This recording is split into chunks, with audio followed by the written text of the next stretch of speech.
Selamat jumpa lagi di cerita Mbak Q Jiem. Pernahkah kalian membayangkan, seorang istri yang selama ini dipandang sebelah mata, dihina dekil, dan diperlakukan seperti pembantu di rumahnya sendiri, ternyata adalah pemilik tunggal dari kekayaan yang dipamerkan suaminya? Hari ini, kita akan menyaksikan sebuah kisah yang menguras emosi sekaligus memberikan pelajaran berharga tentang harga diri. Indri Astuti, seorang wanita yang memilih bungkam dengan daster lusuhnya demi melayani suami yang tidak tahu diri dan ibu mertua yang ia sayangi. Namun, kesabaran itu ada batasnya. Puncaknya adalah ketika sang suami, Soma, membawa selingkuhannya ke sebuah showroom mobil mewah dan dengan congkaknya memerintahkan satpam untuk menyeret Indri keluar karena dianggap memalukan. Soma tidak pernah menyangka bahwa tempat di mana ia berdiri, mobil yang ia pamerkan, hingga gaji yang ia makan, semuanya adalah milik wanita yang baru saja ia usir dengan hina. Simak detik-detik menegangkan saat Indri membuka identitas aslinya sebagai direktur utama dan membuat suaminya bersimpuh. Jangan lewatkan sedetik pun, karena karma yang akan menimpa Soma jauh lebih menyakitkan dari sekedar penjara. Inilah kisahnya. Indri Astuti mengusap peluh di keningnya dengan ujung daster yang sudah menipis warnanya. Asap dari kuali di dapur mengepul, membawa aroma semur daging kesukaan Soma, suaminya. Sejak fajar menyingsing, Indri sudah bergelut dengan cucian piring, pakaian, dan menyiapkan sarapan terbaik. Baginya, melayani suami dan ibu mertua adalah bentuk ibadah yang paling tinggi. Ia tidak peduli jika telapak tangannya kasar atau wajahnya kusam tanpa riasan. Baginya, kebahagiaan keluarga adalah segalanya. Namun, suasana hangat yang ia bangun seketika runtuh saat langkah kaki berat menuruni tangga. Soma muncul dengan setelan jas rapi dan jam tangan mengkilap. Ia menatap meja makan dengan kerutan di dahi, lalu beralih menatap Indri dengan tatapan jijik. Saat Indri mendekat untuk merapikan kerah kemejanya, Soma justru menepis tangan istrinya dengan kasar. Ia mengeluh bahwa aroma tubuh Indri yang bercampur bau bawang membuatnya mual. Tidak ada ucapan terima kasih atas kopi yang masih mengepul atau sarapan yang tersaji indah. Soma justru melempar sendok ke atas meja hingga dentingnya memekakan telinga, memprotes rasa masakan yang menurutnya terlalu hambar. Ibu Suprapti, ibu kandung Soma yang duduk di kursi roda, mencoba menengahi dengan suara gemetar. Ia mengingatkan anaknya agar lebih menghargai ketulusan Indri. Ibu Suprapti tahu betul bahwa semua kenyamanan yang dinikmati Soma saat ini, mulai dari jabatan hingga fasilitas hidup, adalah buah dari pengorbanan dan jaringan bisnis yang dibangun Indri di masa lalu. Namun, Soma yang sudah buta oleh ambisi dan kesombongan justru membentak ibunya sendiri. Ia meminta ibunya diam dan tidak ikut campur urusan rumah tangganya. Soma merasa dialah kepala keluarga yang bekerja keras, sementara Indri hanyalah beban yang membuatnya malu jika harus bertemu rekan bisnis. Perkasa, putra balita mereka yang baru bangun tidur, berlari kecil menghampiri ayahnya. Dengan polosnya, ia menyodorkan sebuah celengan ayam plastik yang sudah penuh. Perkasa berkata dengan suara lirih agar ayahnya menggunakan uang itu untuk membelikan Indri baju baru supaya ayahnya tidak marah-marah lagi. Momen yang seharusnya menyentuh hati itu justru dibalas Soma dengan dorongan kasar hingga celengan itu jatuh dan pecah. Soma menghardik anaknya agar tidak menjadi lemah seperti ibunya. Indri hanya bisa memeluk Perkasa erat-erat, menelan semua caci maki itu dalam diam tanpa membalas sepatah kata pun. Kesabaran Indri seolah tidak bertepi. Meskipun hatinya hancur melihat perlakuan Soma pada anak dan ibu mertuanya, ia tetap mencium tangan suaminya sebelum berangkat kerja. Ia tetap mendoakan keselamatan suaminya di perjalanan. Indri percaya bahwa cinta dan kelembutan suatu saat akan meluluhkan hati yang keras. Namun, ia tidak menyadari bahwa di luar sana, Soma sudah menyiapkan rencana untuk mengkhianati kesetiaan itu. Soma merasa sudah berada di puncak dunia dan merasa Indri sudah tidak layak lagi bersanding dengannya. Setelah Soma pergi dengan mobil mewahnya, Indri kembali ke dapur untuk membereskan pecahan celengan Perkasa. Ibu Suprapti mendekat dan menggenggam tangan Indri dengan erat. Sang ibu mertua menangis terseduh-seduh, memohon maaf atas kelakuan buruk putranya. Indri hanya tersenyum getir sambil mengusap air mata mertuanya. Ia mengatakan bahwa selama Ibu Suprapti dan Perkasa ada di sisinya, ia akan tetap kuat bertahan. Namun, Sebuah pesan masuk ke ponsel lama Indri dari sekretaris pribadinya di kantor pusat. Pesan itu melaporkan bahwa ada penyelewengan dana besar-besaran di salah satu kantor cabang dan seorang pria yang mengaku sebagai kerabat pemilik perusahaan bertindak semena-mena di showroom mobil milik Indri. Indri terdiam sejenak, menatap daster lusuh yang ia kenakan. Ia tahu hari ini adalah batas akhir kesabarannya. Sambil menggendong perkasa yang masih sesenggukan, Indri menatap cermin dengan pandangan yang tidak lagi sayu. Ia harus memastikan siapa yang berani bermain api di dalam istana yang ia bangun dengan keringatnya sendiri. Indri segera bersiap untuk keluar rumah tanpa mengubah penampilannya. Ia ingin melihat dengan mata kepala sendiri bagaimana orang-orang yang ia percayai bersikap saat melihatnya sebagai rakyat jelata. Ia berpamitan pada Ibu Suprapti dengan nada bicara yang jauh lebih tegas dari biasanya. Saat ia melangkah keluar pintu pagar, ia melihat sebuah mobil sedan hitam terparkir tidak jauh dari rumahnya. Di dalamnya terlihat Soma sedang tertawa riang sambil membelai rambut seorang wanita muda yang bukan dirinya. Dunia seolah berhenti berputar sejenak bagi Indri. Hancur sudah harapan yang ia pupuk selama bertahun-tahun. Cinta tulus yang ia berikan ternyata dibalas dengan pengkhianatan yang paling rendah. Tanpa meneteskan air mata di depan suaminya, Indri memesan taksi daring dan memberikan alamat showroom pusat miliknya. Ia tidak akan lagi menjadi istri yang bungkam dan penurut. Di dalam taksi, ia meraih ponselnya dan melakukan satu panggilan singkat kepada manajer operasionalnya dengan suara yang dingin dan berwibawa, memerintahkan untuk mengunci semua akses keuangan atas nama suaminya saat itu juga. Indri duduk di dalam taksi dengan tatapan kosong menatap jalanan yang padat. Di sampingnya, Perkasa sudah tertidur pulas karena kelelahan menangis. Hati Indri rasanya seperti disayat sembilu saat mengingat tawarnya Soma bersama wanita lain di dalam mobil tadi. Selama ini, Indri memilih untuk menutup mata dan telinga dari desas-desus tetangga tentang perilaku suaminya di luar rumah. Ia selalu berpikiran positif bahwa Soma hanya sibuk bekerja demi masa depan anak mereka. Namun, pemandangan di depan matanya sendiri tidak bisa lagi dibantah dengan alasan apapun. Pengkhianatan itu nyata dan dilakukan tepat di depan rumah mereka sendiri tanpa rasa bersalah sedikit pun. Ponsel Indri bergetar berkali-kali. Itu adalah pesan dari Ibu Suprapti yang mengkhawatirkan menantunya. Ibu mertuanya itu berkali-kali meminta maaf melalui pesan singkat, merasa gagal mendidik Soma menjadi laki-laki yang tahu budi. Indri membalas pesan itu dengan sangat lembut, meyakinkan ibu mertuanya bahwa semua akan baik-baik saja. Indri tahu bahwa Ibu Suprapti adalah satu-satunya alasan mengapa ia bisa bertahan dalam neraka rumah tangga ini selama bertahun-tahun. Ibu mertuanya selalu memperlakukannya seperti anak kandung sendiri, bahkan seringkali membela Indri di depan Soma hingga sang ibu harus menerima bentakan kasar dari anaknya. Taksi berhenti di depan sebuah butik mewah sebelum menuju ke showroom. Indri melihat mobil Soma terparkir di sana. Dengan hati yang bergemuruh, Indri meminta sopir taksi menunggu sebentar. Ia mengintip dari balik kaca butik dan melihat Soma sedang sibuk memilihkan gaun malam yang sangat mahal untuk wanita simpanannya, Mirza. Soma tampak begitu royal, menggesek kartu kredit yang sebenarnya adalah fasilitas dari perusahaan milik Indri. Mirza tampak bermanja-manja di bahu Soma, sementara Soma mencium kening wanita itu dengan penuh kasih sayang, sesuatu yang sudah bertahun-tahun tidak pernah ia lakukan kepada Indri. Indri mengepalkan tangannya hingga buku-buku jarinya memutih. Ia teringat bagaimana ia harus menghemat uang belanja bahkan untuk membeli sepotong baju baru bagi dirinya sendiri. Ia selalu mendahulukan kebutuhan Soma, mulai dari sepatu kulit bermerek hingga parfum mahal agar suaminya tampil percaya diri di depan klien.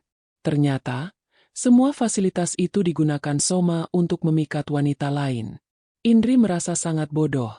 Namun rasa sakit itu perlahan berubah menjadi kekuatan yang besar. Ia tidak lagi merasa sedih, melainkan merasa jijik pada pria yang selama ini ia muliakan sebagai imam dalam hidupnya. Kembali ke dalam taksi, Indri menginstruksikan sopir untuk segera menuju ke showroom otomotif terbesar di kota itu.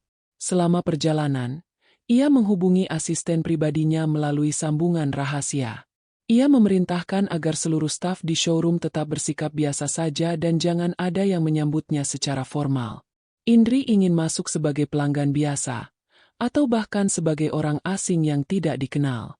Ia ingin melihat sejauh mana kesombongan Soma akan membawanya dan bagaimana para karyawannya memperlakukan orang yang penampilannya tidak meyakinkan seperti dirinya saat ini. Sesampainya di depan showroom yang megah dengan pilar-pilar tinggi dan kaca transparan, Indri turun sambil menggendong perkasa. Penampilannya sangat kontras dengan kemewahan tempat itu. Daster batiknya yang pudar ditutupi oleh jaket tipis, rambutnya hanya dicepol asal-asalan, dan ia hanya mengenakan sandal jepit karet yang sudah tipis haknya. Beberapa orang yang melintas menatapnya dengan pandangan merendahkan, seolah-olah ia adalah pengemis yang salah alamat. Namun, Indri melangkah dengan dagu tegak. Di dalam dadanya, ia adalah pemilik sah dari seluruh aset yang ada di depan matanya. Saat memasuki lobi, aroma parfum ruangan yang mahal menyambutnya. Beberapa pramuniaga yang sedang berdiri rapi segera membuang muka saat melihat kehadiran Indri. Mereka sibuk berbisik-bisik, menertawakan penampilan Indri yang dianggap merusak pemandangan di showroom kelas atas tersebut. Indri sengaja mendekati salah satu unit mobil keluaran terbaru yang harganya mencapai miliaran rupiah. Ia menyentuh kap mobil itu dengan lembut. Namun seorang pramuniaga wanita segera menghampirinya dengan wajah ketus dan memintanya untuk menjauh agar tidak mengotori badan mobil dengan tangan kasarnya. Indri hanya tersenyum tipis dan bertanya dengan suara tenang mengenai spesifikasi mobil tersebut. Bukannya menjawab, pramuniaga itu justru menghina Indri dengan mengatakan bahwa harga ban mobil itu saja tidak akan sanggup dibeli oleh Indri meskipun ia bekerja seumur hidup. Indri tetap tenang. Ia mencatat dalam hatinya siapa saja karyawan yang tidak memiliki etika dalam melayani. Ia kemudian duduk di kursi tunggu tamu VIP, yang langsung memancing kemarahan staf di sana. Mereka menganggap Indri tidak tahu diri karena duduk di kursi kulit asli yang dikhususkan untuk tamu-tamu terhormat. Suasana semakin memanas ketika suara tawa yang sangat dikenal Indri terdengar dari arah pintu masuk. Soma datang bersama Mirza dengan gaya yang sangat angkuh. Soma mengenakan kacamata hitam dan merangkul pinggang Mirza dengan mesra. Para pramuniaga yang tadi ketus pada Indri langsung berubah menjadi sangat manis dan tunduk hormat menyambut Soma. Mereka mengira Soma adalah pengusaha besar yang akan memberikan komisi besar bagi mereka hari itu. Indri tetap duduk diam di pojok ruangan, memperhatikan drama memuakan yang sedang dimainkan oleh suaminya sendiri di atas panggung miliknya. Soma berdiri di tengah ruangan sambil menunjuk ke arah deretan mobil mewah dengan gerakan tangan yang lebar. Ia berkata dengan suara lantang agar semua orang di ruangan itu mendengar betapa kayanya dia. Mirza bersorak manja dan menunjuk sebuah mobil sport berwarna merah menyala. Soma dengan sombongnya menepuk dompetnya dan berkata bahwa uangnya tidak akan pernah habis hanya untuk membelikan mainan seperti itu untuk kekasihnya. Di saat itulah, mata Soma tidak sengaja menangkap sosok wanita yang sangat ia kenali sedang duduk tenang di pojok ruangan dengan pakaian yang menurutnya sangat memuakan. Soma terhenti di tengah langkahnya. Matanya membelalak menatap sosok wanita yang duduk di kursi kulit mewah di pojok ruangan. Wajahnya yang tadi ceria ketika berubah menjadi merah padam karena menahan malu dan amarah. Di sampingnya, Mirza mengerutkan kening sambil menutup hidung dengan sapu tangan sutranya. Seolah-olah ada bau busuk yang menyeruak di ruangan ber-AC tersebut. Para karyawan showroom yang tadinya mengerumuni Soma dengan puja-puji, kini ikut menoleh ke arah pandangan sang tamu terhormat. Mereka melihat Indri yang masih tenang menggendong perkasa yang tertidur di bahunya. Sebuah pemandangan yang menurut mereka sangat merusak estetika kemewahan tempat itu. Soma melangkah lebar menghampiri Indri dengan langkah yang menghentak lantai marmer. Tanpa memedulikan tatapan orang-orang, ia berdiri tepat di depan istrinya dan membentak dengan suara rendah namun penuh penekanan yang tajam. Ia bertanya apa yang dilakukan wanita dekil sepertinya di tempat berkelas seperti ini dan menuduh Indri sengaja ingin mempermalukannya di depan rekan bisnis dan kekasih barunya. Indri tidak bergeming. Ia hanya mendongak sedikit dan menatap mata suaminya dengan tatapan yang sangat dingin. Sebuah tatapan yang belum pernah Soma lihat selama bertahun-tahun pernikahan mereka. Mirza ikut mendekat dan bergelayut manja di lengan Soma sambil tertawa mengejek. Ia bertanya pada Soma apakah wanita berbaju lusuh ini adalah pengemis yang sering menguntit orang kaya untuk meminta belas kasihan.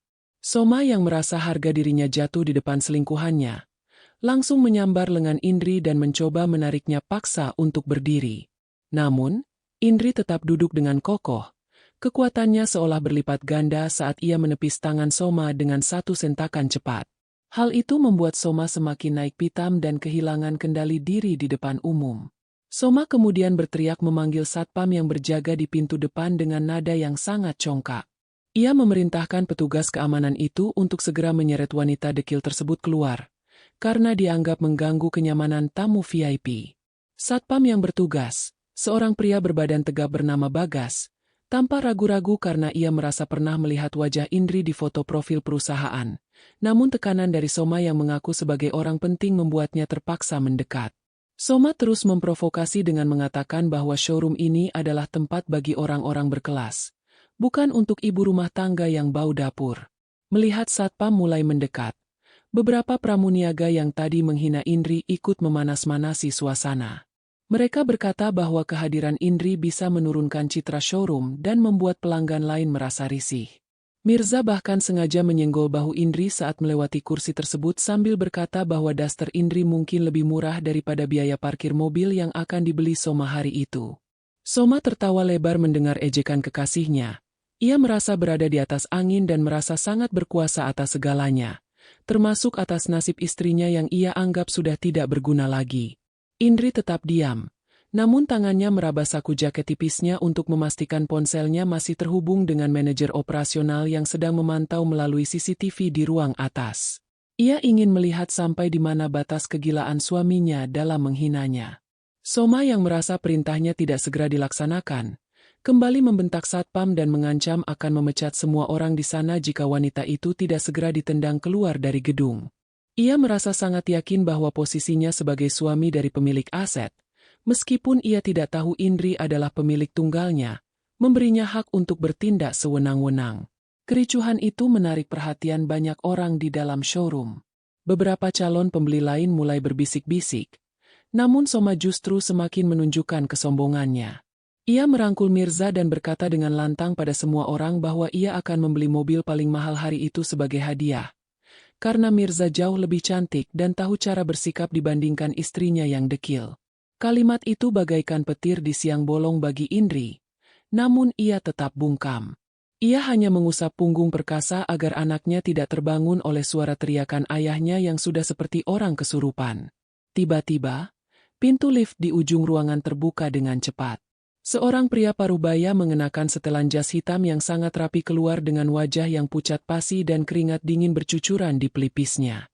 Pria itu adalah Pak Baskoro, manajer utama showroom tersebut. Ia berlari hampir tersandung menuju kerumunan di tengah lobi. Soma yang melihat kedatangan manajer langsung tersenyum lebar, mengira sang petinggi datang untuk menyambutnya secara khusus. Soma melambaikan tangan dan bersiap untuk menjabat tangan Pak Baskoro sambil menunjuk ke arah Indri, bersiap untuk memberikan perintah pengusiran terakhir. Namun, pemandangan yang terjadi selanjutnya membuat semua orang di ruangan itu terdiam mematung seolah waktu berhenti berputar. Pak Baskoro sama sekali tidak menoleh pada Soma yang sudah mengulurkan tangan. Ia justru langsung menjatuhkan lututnya ke lantai dan bersimpuh dengan kepala menunduk dalam di hadapan Indri. Suara Pak Baskoro bergetar hebat saat ia memohon maaf sedalam-dalamnya karena kelalaian stafnya dalam menjaga kenyamanan dan keamanan sang pemilik tunggal seluruh jaringan showroom otomotif nasional tersebut. Soma terbelalak. Napasnya seolah tertahan di tenggorokan saat melihat manajer yang sangat disegani itu gemetar ketakutan di kaki istrinya yang dekil.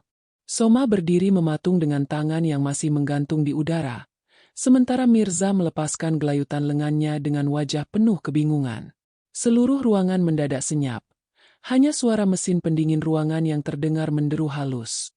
Pak Baskoro, manajer yang biasanya tampil sangat berwibawa dan ditakuti seluruh karyawan, kini membungkuk hormat di depan Indri yang hanya beralaskan sandal jepit karet. Para pramuniaga yang tadi menghina Indri seketika lemas. Wajah mereka memucat pasi seolah seluruh aliran darah mereka berhenti mengalir. Mereka baru saja menyadari bahwa wanita yang mereka sebut dekil dan gembel adalah pemilik sah dari seluruh aset mewah yang ada di gedung ini. Indri perlahan berdiri dari kursi kulitnya. Gerakannya sangat tenang namun memancarkan wibawa yang luar biasa kuat. Ia tidak lagi tampak seperti ibu rumah tangga yang lemah. Tatapannya tajam menghujam tepat ke mata Soma yang mulai bergetar ketakutan. Indri memberikan perkasa yang masih tertidur kepada Pak Baskoro dengan isyarat mata. Lalu ia melangkah maju mendekati suaminya. Setiap ketukan sandal jepitnya di lantai marmer terdengar seperti lonceng kematian bagi karir dan kesombongan Soma. Soma mencoba membuka mulut untuk membela diri, namun lidahnya terasa keluh dan tenggorokannya kering kerontang. Dengan suara yang sangat rendah namun terdengar jelas ke seluruh penjuru ruangan, Indri bertanya kepada Soma apakah ia masih ingin menyeretnya keluar. Soma mundur selangkah.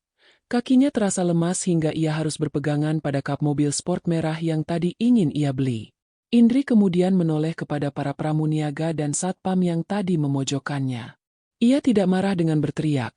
Ia hanya menyebutkan satu persatu nama yang tertera di papan nama dada mereka dan menyatakan bahwa hari ini adalah hari terakhir mereka bekerja di industri otomotif manapun, karena ia akan memastikan nama mereka masuk ke dalam daftar hitam nasional.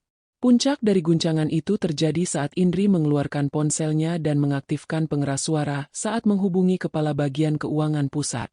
Di depan mata Soma, Indri memerintahkan agar seluruh rekening operasional yang selama ini dipegang oleh Soma diblokir total secara permanen.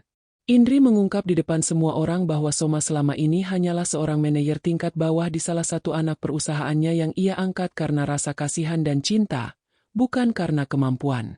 Mirza yang menyadari bahwa pria di sampingnya ternyata tidak memiliki apa-apa, perlahan mulai menjauhkan diri dan berusaha melarikan diri dari kerumunan. Namun langkahnya terhenti oleh petugas keamanan internal yang sudah bersiaga. Soma akhirnya jatuh berlutut di depan Indri. Air mata penyesalan yang terlambat mulai mengalir di pipinya. Ia mencoba meraih ujung daster Indri dan memohon ampun, mengatakan bahwa ia hanya hilaf dan sangat mencintai Indri. Namun, Indri menarik kakinya dengan tegas. Ia mengatakan bahwa penghinaan kepada dirinya mungkin bisa ia maafkan. Namun penghinaan Soma kepada Ibu Suprapti dan penderitaan yang ia berikan kepada Perkasa tidak akan pernah bisa ditebus dengan kata maaf. Indri menyatakan bahwa mulai detik ini, hubungan pernikahan mereka telah berakhir dan Soma tidak lagi memiliki hak atas 1 sen pun harta yang ada di rumah maupun di perusahaan. Ibu Suprapti tiba-tiba muncul di pintu masuk showroom dengan wajah yang sangat kecewa. Ia datang bersama asisten pribadi Indri yang membawa koper-koper berisi pakaian Soma. Sang ibu mertua berjalan mendekat dan menatap anaknya yang sedang bersimpuh hina di lantai. Tanpa keraguan, Ibu Suprapti mengatakan bahwa ia malu memiliki anak yang tidak tahu diri dan lebih memilih untuk ikut bersama menantunya daripada tinggal bersama anak kandungnya yang durhaka. Soma meraung histeris saat melihat ibunya sendiri membuang muka dan lebih memilih merangkul Indri dengan penuh kasih sayang. Indri kemudian memberikan instruksi terakhir kepada Pak Baskoro untuk membersihkan seluruh showroom dari sampah yang mengotori tempat itu, merujuk pada Soma dan Mirza. Ia melangkah keluar gedung dengan kepala tegak, diikuti oleh Ibu Suprapti dan asisten pribadinya yang menggendong Perkasa. Di belakangnya, Soma mencoba mengejar sambil berteriak memanggil nama Indri, namun ia segera dihadang oleh barisan satpam yang kini menjalankan tugas mereka dengan sangat ketat. Soma hanya bisa melihat mobil mewah Indri melaju pergi, meninggalkannya sendirian di tengah keramaian dengan status yang kini tidak lebih dari seorang gelandangan tanpa harta dan harga diri. Soma bersimpuh di aspal panas pelataran parkir, meratapi deru mesin mobil mewah Indri yang semakin menjauh. Ia mencoba bangkit, namun Mirza, wanita yang tadi dipujanya setinggi langit, justru melayangkan tamparan keras ke pipinya. Mirza memakinya sebagai penipu karena telah memberikan harapan palsu tentang hidup mewah. Lalu wanita itu pergi meninggalkannya begitu saja untuk mencari tumpangan lain. Soma kini benar-benar sendirian. Ia menoleh ke arah gedung showroom yang megah, namun manajer dan para petugas keamanan menatapnya dengan pandangan jijik yang sangat menghina. Tidak ada lagi karpet merah atau sambutan hangat. Yang tersisa hanyalah koper-koper berisi pakaian usangnya yang tergeletak di pinggir jalan. Hari-hari berikutnya menjadi neraka dunia bagi Soma. Indri tidak main-main dengan ucapannya. Seluruh aset, mulai dari rumah, kendaraan, hingga tabungan yang selama ini Soma kelola, telah dibekukan dan diambil alih oleh tim hukum Indri.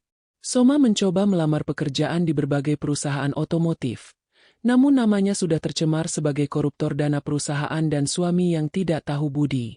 Setiap kali ia menyebutkan namanya, pihak personalia langsung menolak mentah-mentah. Ia terpaksa tinggal di sebuah kontrakan sempit di pinggiran kota yang pengap. Sangat kontras dengan kamar mewahnya dahulu yang selalu dibersihkan dengan telaten oleh Indri. Kesengsaraan Soma bertambah ketika ia jatuh sakit. Tubuhnya yang terbiasa hidup enak kini harus dipaksa bekerja kasar sebagai buruh serabutan demi sesuap nasi. Penyakit lambung kronis mulai menggerogoti tubuhnya karena pola makan yang tidak teratur dan beban pikiran yang luar biasa. Di saat-saat paling menyakitkan, ia merindukan tangan lembut Indri yang biasanya selalu menyiapkan obat dan kompres hangat setiap kali ia merasa kurang sehat. Ia teringat bagaimana dulu ia menghina daster lusuh Indri. Padahal daster itulah yang mendekapnya dengan tulus setiap malam tanpa menuntut apapun.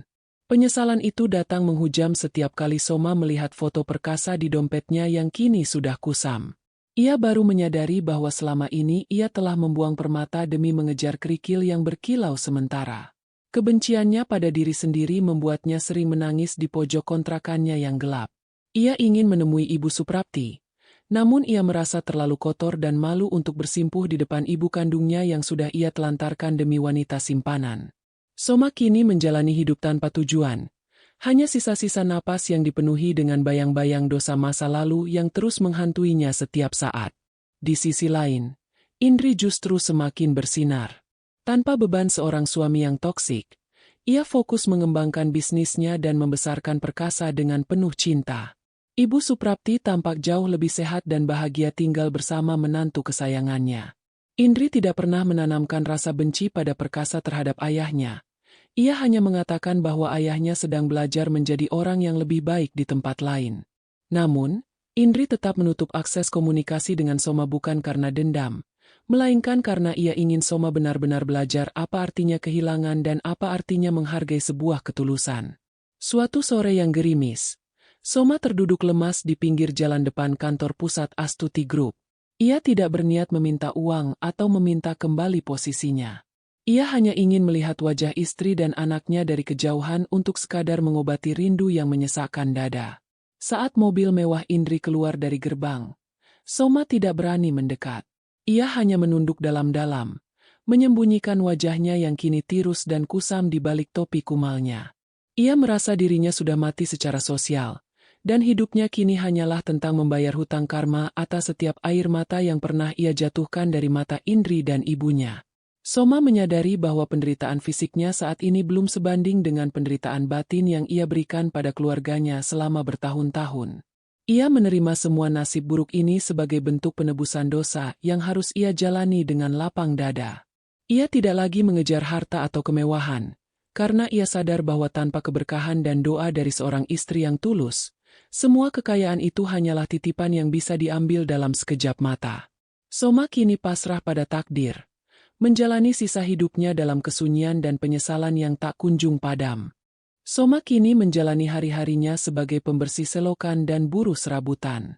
Tubuhnya yang dulu tegap dan bersih, kini nampak ringkih dengan kulit yang menghitam terpapar matahari. Tidak ada lagi wangi parfum mahal. Yang ada hanyalah bau keringat dan lumpur yang melekat di pakaian lusuhnya. Setiap kali ia menerima upah harian yang tidak seberapa, Soma menyisihkan sebagian kecil uangnya untuk diletakkan di kotak amal masjid, berharap sedikit kebaikan itu bisa sampai sebagai doa untuk kesehatan perkasa dan Ibu Suprapti. Ia benar-benar telah menanggalkan semua kesombongannya dan menerima takdirnya sebagai orang kecil yang terbuang. Suatu pagi yang cerah, sebuah mobil sedan mewah berhenti tepat di depan area selokan yang sedang dibersihkan oleh Soma. Soma segera menunduk dalam, tidak berani menatap ke arah mobil tersebut karena merasa kotor dan tidak layak. Namun, jantungnya berdegup kencang saat melihat sepasang sepatu hak tinggi yang sangat ia kenali melangkah turun dan berdiri tepat di hadapannya. Indri Astuti berdiri di sana, tampil sangat anggun dengan setelan kantor yang berwibawa. Di sampingnya, perkasa yang sudah tumbuh lebih besar menggandeng tangan ibunya sambil menatap pria kotor di hadapan mereka dengan rasa ingin tahu.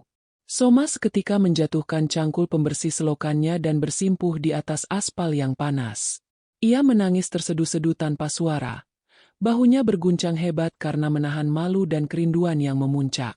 Ia tidak meminta untuk kembali. Ia tidak memohon harta. Ia hanya terus menggumamkan kata maaf di sela isak tangisnya. Indri menatap mantan suaminya itu dengan tatapan yang tidak lagi penuh amarah, melainkan penuh ketenangan. Indri melihat bahwa Soma yang sombong telah mati, dan yang ada di hadapannya sekarang adalah seorang pria yang telah hancur oleh penyesalannya sendiri. Indri mengisyaratkan asistennya untuk memberikan sebuah amplop coklat dan sebuah kunci kepada Soma. Indri berkata dengan nada bicara yang datar namun tegas bahwa ia tidak akan pernah bisa kembali menjadi istrinya. Namun ia memberikan sebuah ruko kecil di pinggiran kota untuk Soma gunakan sebagai tempat tinggal sekaligus tempat usaha bengkel kecil-kecilan. Indri melakukan itu bukan karena masih cinta, melainkan karena ia tidak ingin perkasa melihat ayahnya menjadi gelandangan. Ia juga memberitahu bahwa Ibu Suprapti sudah memaafkannya, meskipun sang ibu memilih untuk tetap tinggal bersama Indri sampai akhir hayatnya. Soma mencium aspal sebagai tanda syukur yang tak terhingga. Ia merasa pemberian itu adalah anugerah yang jauh lebih besar dari apa yang layak ia terima. Indri kemudian mengajak Perkasa kembali ke mobil tanpa menoleh lagi ke belakang. Bagi Indri, babak kehidupannya dengan Soma sudah benar-benar selesai dan tertutup rapat. Ia telah menunjukkan bahwa ketulusan dan kesabaran tidak akan pernah kalah oleh kezaliman.